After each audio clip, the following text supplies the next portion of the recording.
Estamos começando, pela graça de Deus, o programa Grande Momento. O programa Grande Momento é um ministério de divulgação da fé reformada. O nosso objetivo, o nosso propósito é levar até você, amigo telespectador, de uma forma clara, simples, singela, mas às vezes até enfática, o Evangelho do Senhor e Salvador Jesus Cristo. A nossa bandeira é a bandeira dos reformadores. Só Jesus Cristo, só a fé, só a graça e só as Escrituras. Nós aceitamos e cremos que a Palavra de Deus, as Santas Escrituras, a Bíblia Sagrada, é a única regra de fé e prática para todas as pessoas crentes, os verdadeiros cristãos. O programa de hoje versará sobre um tema muito importante. Aliás, nós estaremos hoje iniciando uma sequência de 4 programas sobre a depravação total do homem, a sua corrupção. E logo mais o pastor Josafá Vasconcelos nos trará uma mensagem especial dizendo exatamente isso, que o homem é um ser depravado, corrupto em todas as suas partes. E nós estaremos, através desta emissora, neste mesmo horário, durante todas as semanas, para trazer esta mensagem genuína do Evangelho de Jesus. Mas talvez você esteja preocupado com as nossas afirmações logo no início do programa de que o homem é um ser depravado. Eu creio até que você esteja pensando assim: mas como é que eu posso conciliar esta afirmação da Bíblia de que o homem é um ser depravado e corrompido, se eu percebo que este mesmo homem, e às vezes pessoas que não são nem religiosas, outras que são pessoas que nem creem na existência de Deus, e até pessoas que são escória da sociedade, pessoas ímpias, até bandidos, todos eles são capazes de realizar atos de bondade e de justiça e de misericórdia uns para com os outros. Como conciliar esta verdade? Não é uma boa pergunta? Bem, a resposta, amigo telespectador, para esta questão você terá daqui a alguns instantes, quando eu voltar, procurando analisar baseado na Palavra de Deus e respondendo a esta indagação. Até já. Não há como negar. A realidade triste e negra que se abate sobre a humanidade e que lhe traz gravíssimas consequências é a existência do pecado. O vício e tráfico de drogas têm escravizado milhares de pessoas. A sensualidade provocante e tentadora tem contaminado muitas vidas. A corrupção e a desonestidade estão em todas as áreas da atividade humana. Os vícios escravizam de forma humilhante. As guerras mostram nossa índole má e destruidora. Os líderes controlam as massas e nem sempre correspondem. O desemprego revela a incompetência dos homens.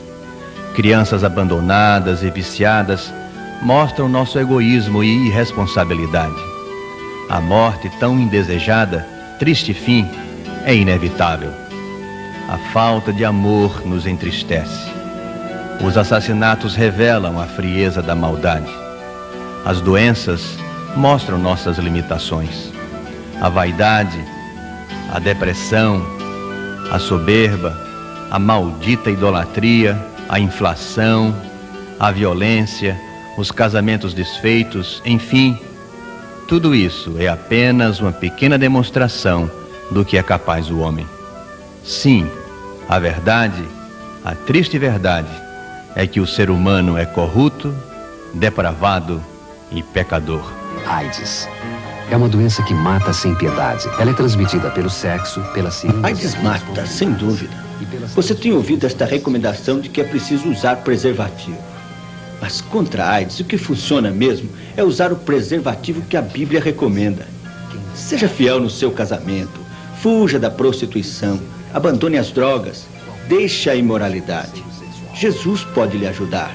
Aceite-o agora. Nós estamos aqui no centro da cidade para entrevistar as pessoas com respeito à existência do pecado.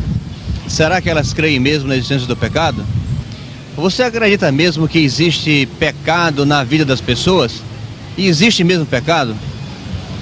Eu acho que sim. E o que é pecado para você? O pecado para mim é assim, da religião, né? De Deus, né? Deixa eu ver, existe tanta forma, né, de pecado. Deixa eu citar um, deixa eu ver se eu me lembro. Não. Por quê? Rapaz, se existisse pecado, o mundo não seria o que é, entendeu? Você já pensou, como passou a reportagem agora no Fantástico, aquela criança que foi assassinada? Você acha que se existisse pecado seria pior o mundo? Bem pior. Que não pega, né? Então se não tem pecado, o mundo é bom. Não é se não tem pecado, o mundo é bom. Se não tivesse tanto pecado, o mundo seria melhor. Então existe pecado. Não existe o pecado, porque se existisse, acho que a gente não estaria nem nessa aqui. Eu acho que sim. O que é pecado para você? Fumar drogas, as pessoas que bebem, não sabem beber, esses tudinhos são pecados. Qual seria a solução para o pecado no mundo? A solução do pecado no mundo, para existir, na minha opinião, seria todo mundo seguir a religião de Deus. O pecado é a falsidade, hipocrisia, quem produz miséria, tanta ignorância como nesse país. Isso é que é o pecado. E existe solução? Qual seria? Solução? Educação para esse povo, para 140 milhões de miseráveis e ignorantes. Quem vive alienado e na ignorância, vive debaixo do pecado, que o maior pecado é ele não se auto-esclarecer, não saber nem para que ele está aqui nesse mundo. Nos países desenvolvidos, então, não teria pecado? Claro que teria. Só que lá os pecados são solucionados. Lá tem moral e decência. Tem sem vergonha, mas também tem moral e decência. É o que falta aqui. Acredito que sim. O que é pecado para você? É algo que não deveria ser cometido e que se comete injustamente. E a solução para esse pecado, qual seria a solução? Que os outros procurassem se compreender mais, né? Aí talvez houvesse um pouco mais de paz no mundo. Eu acho que o pecado depende da crença de cada um. Existe ou não? Para mim, eu acho que não existe pecado. E por que esse mundo é tão cheio de problemas, dificuldades, de miséria, de violência? Isso é da espécie humana, né? A pessoa humana é, por natureza, agressivo, entendeu? Então, O senhor acha que isso não é pecado? pecado, acredito que não. Acredito que não seja pecado, não. Acho. E o que seria pecado para a senhora? Tantos escândalos que a gente vê por aí, né? E qual seria a solução para o pecado do homem? Bom, eu acho que era o povo ter mais uma religião. Qual a religião? Qualquer uma? Religião, desde que qualquer um aqui fala de Deus, tá bom, né? Agora, eu acho que a católica é que tá acima de tudo. Existe. E o que é pecado para você? É o que o Collor está fazendo com os brasileiros. Isso é o maior pecado. Qual seria a solução para ele? Rapaz, é que o povo brasileiro mesmo se juntasse e derrubasse isso aí, essa crise, isso que a gente está vivendo dia a dia. Eu acho que aí, só assim é que a gente poderia dizer que acabou-se o pecado. Porque o pecado é a fome, as crianças estão aí cheirando cola por conta desse sistema absurdo que está aí. Isso é que é o pecado. E Collor é o culpado disso tudo? O povo brasileiro. Agora, em si, como ele é o presidente, e não ajuda a mudar isso aí, né? Acredito, claro. É uma coisa que, para muitos que tentam ignorá-lo, mas que na verdade ele existe. O que seria o pecado para você? Para mim, pelo meu ponto de vista, a principal causa de toda a dor e de toda a miséria neste mundo. Teria solução? Tem. Qual seria? Eu creio que Jesus Cristo, o reconhecimento pleno da verdade e da palavra de Deus. Nós estamos aqui com o pastor Sérgio Vitalino, que é pastor e professor aqui no Seminário Presbiteriano do Norte, na disciplina de Teologia Sistemática. E eu tenho uma pergunta muito importante com respeito ao pecado. Pastor Sérgio, muitas pessoas acham que não existe pecado. Qual seria a sua palavra dirigida a essas pessoas? Será que existe de fato pecado ou não existe? Talvez algumas pessoas creiam assim para alívio da sua própria consciência, mas de fato o pecado existe. Eu poderia citar alguns algumas coisas que levam a crer na existência do pecado. Primeiro, aquilo que as Escrituras falam. As Escrituras são claras falando da existência do pecado. Por exemplo, Romanos 3, 23, diz que todos pecaram e carecem da glória de Deus. Um outro texto, 1 João, capítulo 1, versículo 10, diz que se nós dissermos que não temos pecado, fazemos Deus de mentiroso e a verdade não está em nós. Então as Escrituras é algo que nos faz crer na existência do pecado. Mas há uma outra coisa, a observação. A simples observação nos faz crer assim. É só olhar pela rua, bêbados, cambaleando, prostitutas vendendo seus corpos, talvez por um valor suficiente à compra de um prato de comida, talvez até deputados envolvidos com tráfico de drogas. Tantas coisas que observamos no nosso mundo e que são evidências claras da existência do pecado. Mas eu creio que algo que nos faz crer também, e que nenhum telespectador pode negar quanto à existência do pecado, é a sua própria experiência. É algo que nos faz crer também na existência do pecado. Eu creio que a mentira, que o engano, maus pensamentos, são experiências humanas e que ofendem a Deus. Isso é uma prova clara. Ninguém que tem real consciência pode negar a existência do pecado. Se ele olhar para o seu próprio coração pecaminoso e for sincero, não pode negar a existência do pecado. O pecado existe. E o que é o pecado, pastor? Pode definir? Bom, segundo a confissão de fé, pecado é a falta de conformidade com a lei de Deus ou qualquer transgressão dessa lei. De uma forma simples, tudo aquilo que ofende a Deus, a sua santidade, a sua pessoa, é pecado. Nós não poderíamos falar da depravação do homem, da sua corrupção em todas as suas partes, sem falar também de algo extraordinário. Um dos atributos de Deus, a sua graça. A Bíblia diz que Deus é um Deus de misericórdia, é um Deus benigno, um Deus benevolente, um Deus, acima de tudo, um Deus gracioso. E quando nós falamos da graça de Deus sobre nós temos que entender o que é esta graça. E poderíamos dizer o seguinte, que a graça do Senhor é um favor dele derramado sobre nós todos, de forma imerecida. Nós não merecemos a graça do Senhor, mas é um ato do seu coração, um ato de misericórdia, de amor e de benevolência para conosco. E a sua graça, ela atinge a todas as pessoas. A graça do Senhor é uma só, atinge a crentes, descrentes, bons e maus. Mas há uma necessidade didática de nós falarmos sobre uma pequena divisão importante para que possamos entender de fato a forma como Deus derrama a sua graça sobre nós. A primeira forma da graça de Deus é que nós chamamos da graça especial. E o que é essa graça especial? A graça especial é uma graça que é derramada sobre os crentes, os eleitos de Deus, escolhidos antes da fundação do mundo. E Deus derrama esta graça sobre os crentes, e é uma graça chamada também de graça salvadora. Esta graça retira a culpa do homem, perdoa o homem, redime o homem e, por fim, o leva à salvação eterna. É por isso que o apóstolo Paulo diz lá na sua carta aos Efésios, no capítulo 2, versículo 8, estas palavras: pela graça sois salvos, mediante a fé, e isso não vem de vós, é um dom de Deus. Portanto, a primeira forma da graça de Deus é uma graça derramada sobre os crentes, os escolhidos do Senhor, a graça especial. Mas há uma outra graça, e é sobre esta que eu gostaria de melhorar um pouco mais, para explicar por que pessoas depravadas e corruptas, elas podem ter atitudes de justiça e de bondade.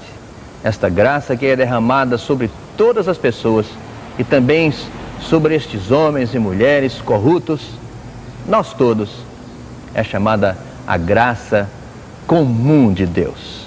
E você deve estar perguntando, mas por que é que pessoas assim de índole má, até ateus, pessoas não religiosas, podem ser pessoas boas e têm atitudes de justiça e de bondade. E a resposta é por causa da graça comum. Quando nós falamos sobre depravação total do homem, em absoluto nós não estamos dizendo que o homem não é capaz de realizar atos de bondade. Nós não estamos dizendo isso. Mas estamos dizendo que quando o homem caiu, o seu temperamento, a sua personalidade, o seu caráter, a sua natureza ficou absolutamente corrompida. E por causa disso, todos os seus atos, mesmo atos de bondade, eu quero que você seja franco com você mesmo, analisando a sua vida, e perceba que mesmo nos atos de bondade, existe ali salpicados de pecados. Não é um ato perfeito diante de Deus. Por exemplo, quando você ajuda uma pessoa necessitada, muitas vezes você não ajuda como deveria ajudar, não é verdade? Em outras circunstâncias, quando você ajuda uma pessoa, você fica muito feliz, porque no fundo você está alimentando o seu próprio ego. E você chega até a dizer aos seus amigos: olha, eu ajudei fulano. E quando você assim procede, é porque também no fundo você está alimentando o seu próprio ego, e isto é vaidade. Mas o que aconteceu com o homem quando caiu é que sua personalidade, o seu caráter, as suas emoções, tudo isso ficou corrompido. E aí é que entra a graça misericordiosa de Deus, a graça comum.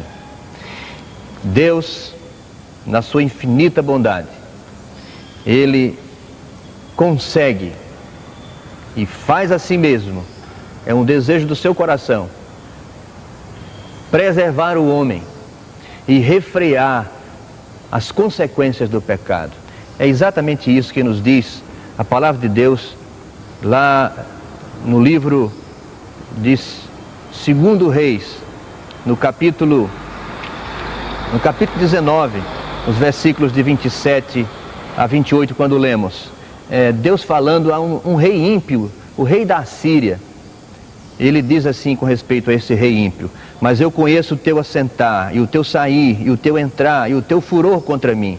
Por causa do teu furor contra mim, e por causa da tua arrogância, subiu até os meus ouvidos. Eis que porei o meu anzol no teu nariz, e o meu freio na tua boca, e te farei voltar pelo caminho por onde tu vieste. Então é Deus refreando aquele ímpio, aquele rei ímpio que perseguia o povo de Israel e atemorizava o próprio rei de Israel, Ezequias. Mas também Deus restringe não só o pecado, mas Ele mantém a ordem social mediante a sua graça comum. É o que nos diz a palavra de Deus lá em Romanos, é o apóstolo Paulo falando, Romanos no capítulo 13, ele dizendo que Deus usa as autoridades para exercer justiça. Ele disse assim no capítulo 13, versículo de 1 a 3, todo homem esteja sujeito às autoridades superiores, porque não há autoridade que não procede de Deus, e as autoridades que existem foram por ele instituídas, de modo que aquele que se opõe à autoridade resiste à ordenação de Deus, e os que resistem trarão sobre si mesmo condenação, porque os magistrados não são para temor quando se faz o bem, e sim quando se faz o mal. Queres tu não temer a autoridade? Faze o bem e terás o louvor dela.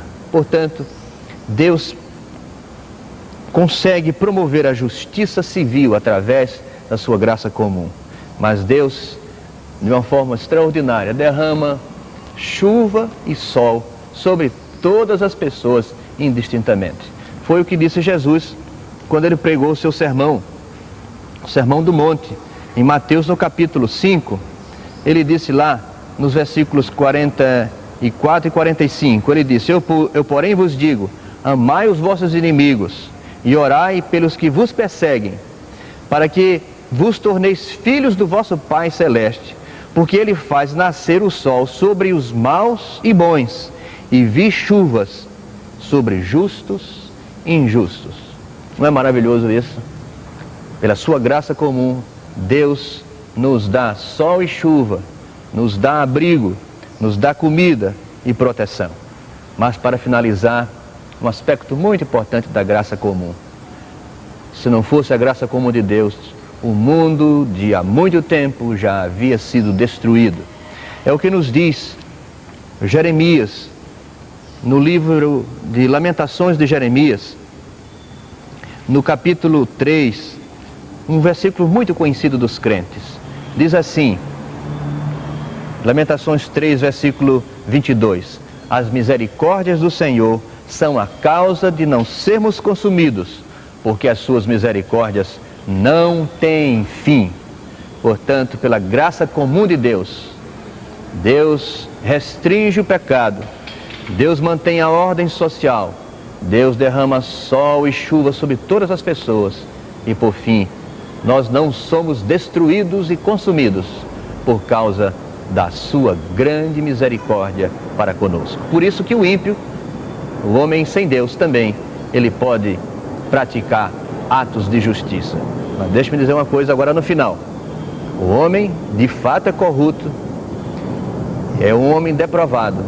Por isso que o profeta Jeremias nos disse também assim, enganoso o coração e mais do que todas as coisas e desesperadamente corrupto, quem o conhecerá? Jeremias 17:9. Bem, dentro de alguns instantes o pastor Josafá Vasconcelos estará pregando sobre este tema e eu peço a Deus que use esta mensagem para mudar o seu coração. Até já. Estou muito feliz com a oportunidade de voltar com o programa Grande Momento. É uma alegria muito grande. E quero aqui, neste programa, falar a respeito de um assunto extremamente sério e importante. Talvez não muito cômodo, mas muito importante. Quero falar sobre o pecado. Sim, porque o maior problema do homem é o pecado. O seu maior problema não é a sua esposa, não é seu esposo. O seu maior problema não é, na verdade, falta de dinheiro ou de oportunidades. O seu maior problema é espiritual. O seu maior problema é o seu pecado. É a sua situação diante de Deus. Veja o que diz a Bíblia. Em Romanos, no capítulo 3, verso 10 em diante. Está escrito, não há justo nem sequer um, não há quem entenda, não há quem busque a Deus. Todos se extraviaram e a uma se fizeram inúteis, não há quem faça o bem, não há nenhum sequer. A garganta deles é sepulcro aberto, com a língua urde engano, veneno de víbora está nos seus lábios. A boca eles a têm cheia de maldição e de amargura. Seus pés são velozes para derramar sangue. Nos seus caminhos há destruição e miséria. Desconhecem o caminho da paz. Não há temor de Deus diante dos seus olhos. Posso lhe dizer com toda a autoridade, em nome do Senhor Jesus, esta é a sua radiografia espiritual. Diante do raio-x de Deus. É assim que você é. É assim que todos os homens são. Podres, imundos, totalmente depravados diante do Senhor. A Bíblia nos ensina assim: todos pecaram e destituídos estão da glória de Deus. E o pecado entrou por um só homem no mundo. Diz a Bíblia, por um só homem no mundo entrou o pecado, e pelo pecado a morte passou a todos os homens, porque todos pecaram. Esta é a sua situação espiritual. Você talvez diga, mas pastor, eu não sou tão mau assim. Estas coisas que está escrito na Bíblia, não, muitas delas eu não faço. Procuro ser uma pessoa direita, não quero mal para os outros. É verdade, faço algumas coisinhas ruins, mas sou honesto, trabalhador, ou quem sabe uma boa dona de casa. Oh, querido, como você está enganado. Nós somos muito benevolentes para conosco mesmos. No entanto, diante dos olhos santos do Senhor, é assim que você é. Porque todo pecado do mundo subjaz em você, dentro de você mesmo, em potencial. Toda hediondez que existe em termos de pecado no mundo, todos os crimes terríveis estão dentro de você. Oh, como isso é triste. A Bíblia fala em Romanos, no capítulo 7, que o pecado habita no nosso membro. Verso 18 diz: porque eu sei que em mim, isto é, na minha carne, não habita bem nenhum, porque o querer o bem está em mim, mas não consigo efetuá-lo. O apóstolo Paulo fala isto, mostrando a sua condição de corrupção na sua carne. Verso 23: vejo nos meus membros outra lei que, guerreando contra a lei da minha mente, me faz prisioneiro da lei do pecado que está nos meus membros. Oh, que terrível condição! Esta é a sua condição espiritual diante de Deus. E por isso mesmo você está destituído da sua glória. Não pense que pelo fato de você ter religião, ou acreditar em Deus, respeitar as coisas de Deus, está tudo bem, porque não está. Sua condição é triste, você é pecador, e por causa do pecado a morte. A Bíblia diz: o salário do pecado é a morte. Você está morto espiritualmente diante de Deus, morto como um cadáver, caminhando a passos largos para a destruição, para a morte. E eu tenho que dizer isto como pregador da palavra de Deus, com toda honestidade, em nome do Senhor Jesus. Mas há uma esperança em Cristo Jesus. Deus, na plenitude dos tempos, enviou o seu Filho bendito, que se fez carne, se identificou como um de nós, exceto no pecado. Mas Ele mesmo tomou o nosso pecado sobre si, na cruz do Calvário. Ele carregou sobre si toda a nossa miséria, toda a nossa podridão. Ele se tornou pecado em meu e em seu lugar, e derramou o seu sangue inocente, divino, de modo que todos aqueles a quem Deus, pela sua graça, toca pelo seu divino Espírito e faz que sintam o seu pecado e se arrependam verdadeiramente e corram para Cristo, estes serão alcançados por esta mesma graça e salvos pelo sangue do Senhor Jesus. Oh, como desejo que o Espírito Santo esteja agora tocando o seu coração, abrindo os seus olhos espirituais, o entendimento da sua alma, para que você veja o seu pecado e clame agora pela misericórdia de Deus. Vamos fazer isto? Ore, aí mesmo, onde você estiver. Eu vou orar também. Curve a sua cabeça e feche os seus olhos e oremos ao Senhor. Senhor, ó Deus de misericórdia, tem compaixão de muitos que estão agora prostrados diante de Ti, sentindo no íntimo do coração o toque do Teu Espírito Santo, reconhecendo a sua podridão e miséria e clamando pela Tua misericórdia. Senhor, ajuda-os a crer no Senhor Jesus Cristo e a colocar toda a confiança naquele que morreu pelos nossos pecados. Em nome de quem oramos. Amém.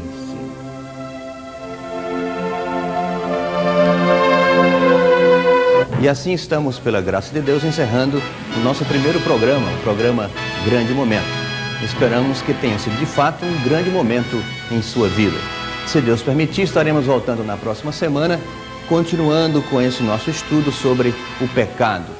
E então, naquela oportunidade, falaremos sobre as consequências do pecado. Estaremos também respondendo a um questionamento muito interessante. É uma pergunta de muitas pessoas.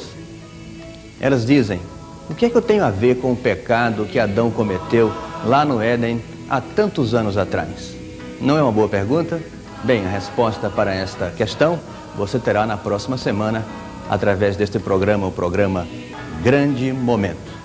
Até lá!